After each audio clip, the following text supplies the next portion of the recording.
अस्सलामुअलैकुम। Number theory addition 6 and 7 का chapter number 2 divisibility theory in the integer हम discuss कर रहे थे। आज हम इस वीडियो में चैप्टर नंबर 2 का थ्योरम 2.1 डिस्कस करेंगे। थ्योरम 2.1 में हमने डिवीजन एल्गोरिथम का प्रूव करना है। अक्सर जो पेपर में सवाल आता है वो इस नेम से आता है कि state and prove division algorithm. Mean के जो इस थ्योरम की स्टेटमेंट है वो हमने खुद तैयार करनी है और जो ये क्वेश्चन है बहुत इम्पोर्टेंट क्वेश्चन है। हमारे पास जो स्टेटमेंट है डिवीजन एल्गोरिथम की, let A and B are two integer, वो ये कह रहा है कि ए और बी हमारे पास कोई से दो इंटीजर हैं। अब हमारे पास इंटीजर क्या होते हैं? मीन के 0 plus minus 1 plus minus 2 plus minus 3 up to so on, जो कितनी भी वैल्यू होती है वो हमारे पास इस तरह की वैल्यू को इंटीजर वैल्यू कहते हैं। अब वो ये कह रहा है कि ए और बी हमारे पास दो इंटीजर हैं विद बी ग्रेटर देन 0। जो बी इंटीजर है वो ग्रेटर देन 0 है, मीन के वो पॉजिटिव वैल्यू है, उसके अंदर 0 और नेगेटिव वैल्यू नहीं हो सकती।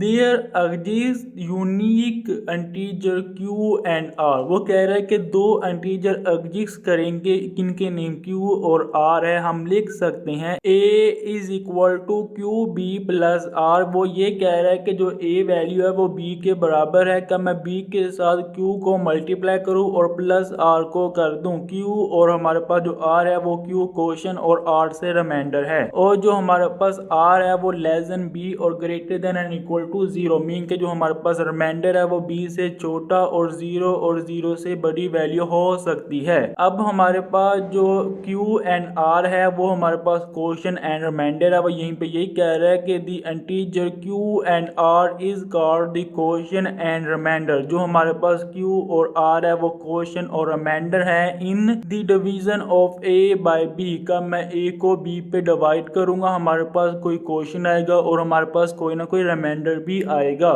ये हमारे पास स्टेटमेंट थी डिवीजन एल्गोरिथम की। अब हम इसका प्रूफ स्टार्ट करते हैं। हमारे पास जो क्वेश्चन गिवन है कि a is equal to Q B plus R, 0 less than and equal to R less than B, ये हमारे पास गिवन है जिसको हमने प्रूव करना है। अब हमारे पास दो तरह की वैल्यू हो सकती है। फॉर एग्जांपल अगर हमारी वैल्यू 20 है और हमारे पास जो वैल्यू a है वो 20 है और जो हमारी b है वो 4 है, तो जो 20 है वो b पे डिवाइड होता है। कैसे? मीन के 4 मल्टीप्लाई बाय 5 20 होता है। इस केस के अंदर जो हमारा रिमाइंडर आएगा वो 0 आएगा।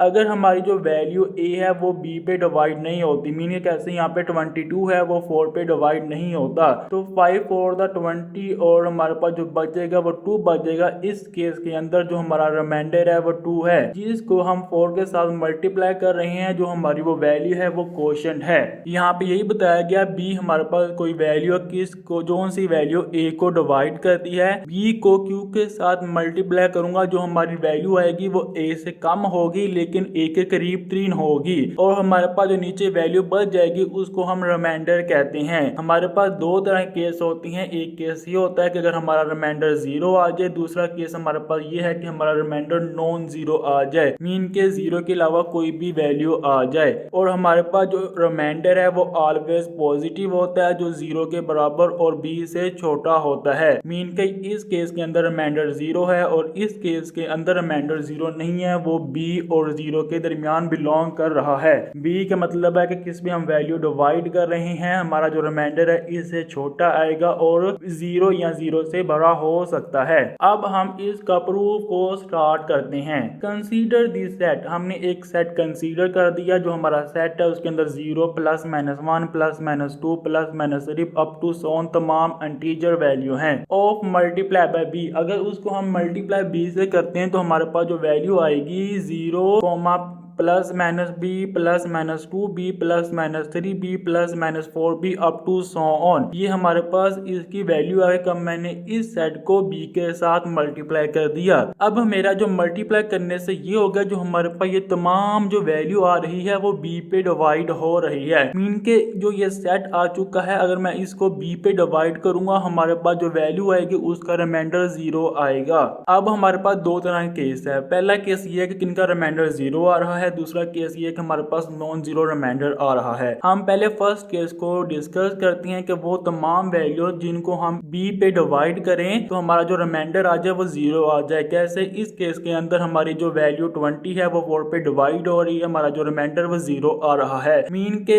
a ऐसी वैल्यू है जिसको 4 से डिवाइड करने से हर दफा रिमाइंडर जीरो आ रहा है। फॉर एग्जाम्पल 4, 8, 12, 16, 20, 24, 28, 32 ऐसी जो तमाम वैल्यू है जिनको हम 4 पे डिवाइड करेंगे हमारा हर दफा रिमाइंडर जीरो ही आएगा। हम फर्स्ट केस में वही डिस्कस कर रहे हैं, जो ये सेट है इसको भी अगर b से डिवाइड करेंगे हमारा रिमाइंडर हर दफा क्या आएगा? जीरो ही आएगा। If a is the multiple of b, अगर a b का मल्टीपल है, मल्टीपल का मतलब यही है कि वो e जो है वो b पे डिवाइड हो रहा है जिसका रिमाइंडर जीरो आ रहा है। कैसे? इस केस के अंदर 20 है, क्योंकि जो 20 है वो 4 का मल्टीपल है। मीन के ऐसे कोई भी वैल्यू जिसको 4 से मल्टीप्लाई करें तो हमारा जो जवाब आ जाए वो 20 आ जाए, तो वो हमारे पास 4 का मल्टीपल ही होगा। तो हमारे पास जो फर्स्ट केस है उसमें यही कह रहा है कि if a is multiple of b, अगर a b का मल्टीपल है तो उस केस के अंदर a is equal to Q B, r is equal to zero होगा, क्योंकि हमारे जो इक्वेशन है a is equal to Q B plus r है। इस केस के अंदर हमारा जो r है वो जीरो है, क्योंकि हमारा इस केस के अंदर रिमाइंडर नहीं आ रहा। कैसे? मैंने आपको यहाँ पे बता दिया, 20 को 4 पे डिवाइड करेंगे,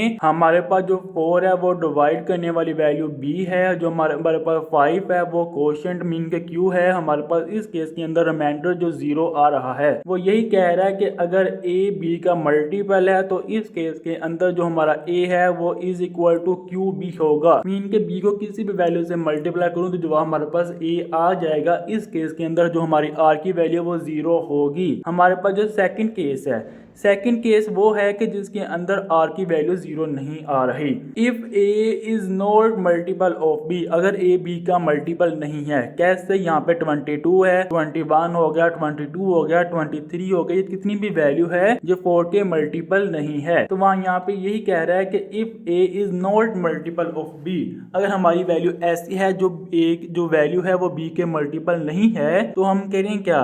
late a lies between two constant multiplication of b। तो हमारा जो a है वो किसी दो b की मल्टीपल वैल्यू के दरमियान बिलोंग करता होगा। कैसे? ये हमारे पास जो 22 है वो 4 को 5 से मल्टीप्लाई करें तो 20 आ रहा है, 4 को 6 से मल्टीप्लाई करेंगे तो 24 आएगा। जो हमारी वैल्यू 24 है वो 20 और 24 दोनों के दरमियान बिलोंग कर रही है। वो यहाँ यही कह रहा है जो a है अगर b का मल्टीपल नहीं है वो कोई सी दो वैल्यू जो b के मल्टीपल है उनके दरमियान बिलोंग करता होगा। B Q less than A less than B into Q plus 1। वो यही कह रहा है जो ए वैल्यू है, ये वाली जो ए वैल्यू है किसका कोई ना कोई रिमाइंडर आ रहा है, वो बी क्यू और क्यू प्लस 1 को बी से मल्टीप्लाई करे उनके दरमियान बिलोंग करता है। फॉर एग्जाम्पल अभी मैंने आपको बताया कैसे 22 है तो वो 4 मल्टीप्लाई बाय 5 20 होता है इसके दरमियान, और 4 मल्टीप्लाई बाय 6 24 होता है, इन दो वैल्यू के दरमियान बिलोंग करता है। तो हमारे पास अगर 5 होता है क्यू और हमारे पास बी 4 होता तो जो हमारे पास वैल्यू है 22 वो 20 और 24 के दरमियान बिलोंग करती, क्योंकि यहाँ पे हमने q प्लस 1 करना है तो हमारे पास 5 प्लस 1 6 खुद होता है, 6 को हम 4 पे मल्टीप्लाई करते तो हमारा जवाब जो आना था वो 24 ही आना था। तो वहाँ यही कह रहा है जो हमारी a वैल्यू है वो B Q less than a less than b into Q plus 1 के दरमियान जो वैल्यू a है वो बिलोंग करेगी। अगर हम इसको ओपन करते हैं तो b q के साथ मल्टीप्लाई होगा और फिर b 1 के साथ मल्टीप्लाई होगा, तो हमारे पास जो इक्वेशन आएगी B Q less than a less than B Q plus b। अब जो बी क्यू है यहाँ पे मौजूद है और बी क्यू यहाँ पे भी मौजूद है, हमने -1 बी क्यू बोथ साइड कर दिया तो हमारे पास जो इक्वेशन आएगी B Q minus B Q तो कैंसिल होकर 0 आ जाएगी। यहाँ पे a माइनस बी क्यू आ जाएगा। इस तरह यहाँ पे बी क्यू प्लस किया और हमने माइनस करना है बी क्यू, वो भी आपस में कट के हमारे पास खत्म हो जाएगी, जो हमारा यहाँ पे b आ जाएगा। तो हमारे पास जो इक्वेशन आएगी 0 less than a minus B Q less than b, ये हमारे पास इक्वेशन आ चुकी है। हमने जो स्टेटमेंट के अंदर एक इक्वेशन थी वो उसको हमने इक्वेशन नंबर 1 का नाम दे दिया था, वो हमारे पास इक्वेशन थी for equation number 1 a is equal to Q B plus R where 0 less than equal to R less than b। वो ये कह रहा है कि हमारे पास जो a बराबर था Q B plus R where जो r है वो 0 और 0 से बड़ी वैल्यू और b से छोटी वैल्यू होगी। जी हमें स्टेटमेंट के अंदर हमने इक्वेशन इक्वेशन को जो लिखा था वही इक्वेशन है। अगर हम इन दो इक्वेशन को आपस में कंपैरिजन करते हैं तो हमारे पास क्या आएगा, यहाँ पे 0 है, यहाँ पे भी 0 है, यहाँ पे है a माइनस बी क्यू, यहाँ पे है r, यहाँ पे b और यहाँ पे भी b है। मीन के इन दो इक्वेशन को अगर मैं आपस में कंपैरिजन करूंगा, जो हमारे पास r की वैल्यू है वो आएगी a minus B Q is equal to r। ये हमारे पास आपस में कंपैरिजन करने से हमारे पास जो r की वैल्यू है वो है a minus B Q is equal to r। अब हमारे पास यहाँ पे जो बी क्यू यहाँ पे माइनस हो रहा है, अगर इसको मैं राइट साइड पे शिफ्ट करूंगा तो प्लस होगा, तो हमारे पास जो इक्वेशन आएगी a is equal to B Q plus r आ जाएगी। इसी तरह अगर मैं यहाँ पे r पुट करूंगा तो हमारे पास, क्योंकि मैंने यहाँ कहा कि लेट r के बराबर है, तो हमारे पास जो ये वाली इक्वेशन है वो बराबर आ जाएगी 0 less then r less than b। ये हमारे पास इक्वेशन नंबर 3 आ चुकी है। अब हमारे पास जो केस नंबर 1 में हमने फाइंड किया था, अगर रिमाइंडर हमारा 0 आ रहा है तो हमारे पास इक्वेशन थी a is equal to Q B r is equal to 0, क्योंकि इस केस के अंदर हमारा जो रिमाइंडर था वो 0 था। और जो हमने सेकंड केस अभी डिस्कस किया उसके अंदर a is equal to Q B plus r greater than 0 और लेस देन b, ये हमने दो केस अभी डिस्कस किए थे। अब देखोगे हमारे पास जो r की वैल्यू है, यहाँ पे r इज इक्वल टू 0 है और यहाँ पे जो r है वो ग्रेटर देन 0 है। अगर मैं इन दो को आपस में कंपैरिजन करता हूँ for equation number 1 and case number 3, तो हमारे पास क्या आएगा 0 less than equal to r less than b, क्योंकि हमने यहाँ पे r जो वैल्यू है वो 0 के बराबर है। इस केस के अंदर r की जो वैल्यू है वो 0 से बड़ी और b से छोटी है। मीन के यहाँ पे जो r जो वैल्यू है वो 0 के बराबर भी हो सकती है। तो इन दो केस को मैं आपस में कंपैरिजन करूंगा तो हमारे पास जवाब आएगा 0 greater than equal to r less than b। ये हमारे पास इक्वेशन आ जाएगी। अब हमने जो इस जो थ्योरम है उसके अंदर यूनिकनेस भी प्रूव करनी थी। यूनिकनेस का मतलब है कि हमने कहा था जो हमारे पास इंटीजर जो आ रहे हैं q एंड r वो यूनिक इंटीजर है। मीन के हर वैल्यू के लिए दो खास एलिमेंट है, उसके अलावा नहीं हो सकते। तो suppose there exist and other two integer, हम सपोज कर लेते हैं कि दो और इंटीजर यहाँ पे बिलोंग करते हैं, क्योंकि हमने प्रूव करना है यूनिक है। यूनिक के लिए मीन के दो खास एलिमेंट होते हैं, q भी एक होगा और r भी एक ही होगा। तो हमने सपोज कर लिया जो हमारे पास दो और दो इंटीजर है जिनको हम मल्टीप्लाई करने और प्लस रिमाइंडर करने से जो हमारा वैल्यू आ रही वो a के बराबर आ रही है, तो उनको हमने q1 का और r1 का नाम दे दिया। तो हमारे पास जो इक्वेशन नंबर 2 आएगी a is equal to q1 b plus r1, जो r1 है वो ग्रेटर देन इक्वल टू 0 और लेस देन b है। और हमारे पास जो इक्वेशन नंबर 1 गिवन थी कि a is equal to qb plus r greater than equal to 0 less than b, ये हमारे पास दो इक्वेशन आ गई। क्योंकि ये हमारे पास इक्वेशन गिवन थे जिसमें हमने कहा था कि हमारे पास जो r और q की वैल्यू वो यूनिक है। हमने कहा कि जो सेम a की वैल्यू है उसके लिए एक और क्वेश्चन और एक और रिमाइंडर जिसको हम b से मल्टीप्लाई करें क्वेश्चन को और प्लस r1 करें रिमाइंडर को, तभी वो a ही आएगा। हमने ये सपोज कर लिया क्योंकि हमने ये सपोज यूनिक के लिए करना है, क्योंकि हमने प्रूव करना है कि जो q है और r है वो यूनिक है। इसलिए हम यूनिक प्रूव करने के लिए हमने लेट कर लिया कि q1 और r1 भी ऐसे वैल्यू है जिसको q1 को b से मल्टीप्लाई प्लस r1 करने से तभी जवाब a ही आएगा। अब देखो कि इन दो वैल्यू के जो लेफ्ट साइड है वो आपस में बराबर है। For equation number 1 and equation number 2, equation number 1 और इक्वेशन नंबर 2 को अब हमने सोल्व करना है। इक्वेशन नंबर 1 और इक्वेशन नंबर 2 के जो लेफ्ट वैल्यू है वो बिल्कुल सेम ए ही वैल्यू है, लेकिन हमने कहा कि जो राइट वैल्यू है वो दो डिफरेंट है। हमने ये प्रूव करना है कि q और r यूनिक है। मीन के लेफ्ट जो साइड है इक्वेशन की वो बराबर है, इसका मतलब ये है कि जो राइट साइड है वो भी आपस में बराबर ही होगी। तो मैं लिख सकता हूँ qb plus r equal to q1b plus r1। अगर हम q1 और b को एक साइड पे और r वाली वैल्यू को एक साइड पे लेंगे आएंगे तो हमारे पास जो इक्वेशन बनेगी qb minus q1b is equal to r1 minus r आ जाएगा। अगर हम इन दो वैल्यू में से b कॉमन आ रहा है तो हमारे पास जो इक्वेशन आएगी b into q minus q1 is equal to r1 minus r। ये हमारे पास इक्वेशन आ चुकी है। सिंस हमारे पास जो इक्वेशन नंबर 1 और इक्वेशन नंबर 2 थी, इक्वेशन नंबर 1 ये वाली और इक्वेशन नंबर 2 ये वाली, इसके अंदर जो आर की वैल्यू थी, आर जो है वो लेस देन बी और greater than and equal to 0 था। इसी तरह हमारे पास क्वेश्चन नंबर 2 में जो R1 था वो भी लेस देन बी और greater than and equal to 0 है। इस डिफरेंस क्योंकि हमने फाइंड करना क्या है, R1 माइनस R हमने फाइंड करना है। अगर हम इनकी हर वैल्यू को आपस में माइनस करेंगे तो हमारे पास जो वैल्यू आएगी 0 में से 0 माइनस होगा, इस तरह R1 में से R माइनस होगा, इस तरह B में से B माइनस होगा। मीन के लेफ्ट से, मीडियम से और राइट से हमने माइनस कर दी। तो हमारे पास जो क्वेश्चन है कि 0 minus 0 less than and equal to R1 minus R less than B minus B। अब 0 माइनस 0 0 ही होता है, तो 0 less than and equal to R1 minus R जो है वो भी वैसे के वैसे हमने वैल्यू लिख ली, लेकिन B माइनस B 0 के बराबर होता है तो उसको हमने यहाँ पे 0 लिख दिया। अब देखो यहाँ पे क्या आ गया, R1 माइनस R 0 से छोटा और 0 से बड़ा है। मीन के जो R1 माइनस R है वो 0 के बराबर है। अगर वो 0 के बराबर है, यहाँ पे जो R है जो माइनस हो रहा है, मैं इसको राइट साइड पे शिफ्ट करूंगा तो वो प्लस हो जाएगा।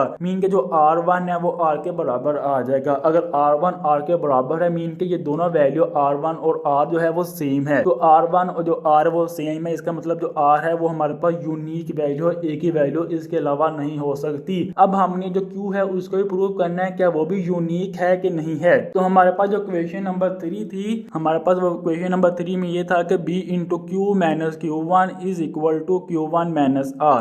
ये हमारे पास लास्ट स्लाइड के अंदर क्वेश्चन नंबर 3 हमने फाइंड की थी, वहीं से लिख लिया है। अब हमने जो भी प्रूव किया है कि putting the value R1 minus R is equal to 0, अभी हमने प्रूव किया है कि R1 माइनस R जो है वो 0 के बराबर है। क्वेश्चन नंबर 3, इसको हमने क्वेश्चन नंबर 3 में पुट करना है, तो हमारे पास क्या आएगा, B into Q minus Q1 is equal to 0। अब हमने स्टेटमेंट के अंदर ये कहा था let A and B be a two integer and B greater than 0। Mean के जो B की वैल्यू है वो 0 और नेगेटिव वैल्यू नहीं हो सकती। मीन के इस केस के अंदर यहाँ पे जवाब 0 है, तो मीन के जो B जो वैल्यू है वो 0 नहीं है, क्योंकि B की जो वैल्यू है वो ग्रेटर देन 0 है, जो हमने स्टेटमेंट के अंदर ही कह दिया था। मीन के B तो 0 हो नहीं सकता, इसका मतलब है जो Q माइनस Q1 है वो 0 होगा, तो Q minus Q1 is equal to 0। अब जो Q1 यहाँ पे नेगेटिव हो रहा है, मैं इसको राइट साइड पे शिफ्ट करूंगा तो वो पॉजिटिव हो जाएगा। मीन के Q is equal to Q1 आ जाएगा। अब देखो जो Q है वो भी Q1 के बराबर आ गया। मीन के Q और Q1 की वैल्यू सेम है, इसका मतलब ये है कि जो क्वोशिएंट है वो भी यूनिक है। मीन के हमारे पास जो A is equal to QB plus R, इसमें जो Q और R है वो दोनों वैल्यू यूनिक वैल्यू है। इसके अलावा मीन के हर वैल्यू के लिए कोई दो खास वैल्यू होगी, जिसमें दो एक खास क्वेश्चन होगा और एक खास रिमाइंडर होगा कि इसको हम B से मल्टीप्लाई करें और प्लस रिमाइंडर R करें तब ही A आएगा, इसके अलावा नहीं। मीन के हर वैल्यू के लिए क्वेश्चन और रिमाइंडर कोई ना कोई यूनिक वैल्यू ही होगी, इसके अलावा नहीं हो सकती।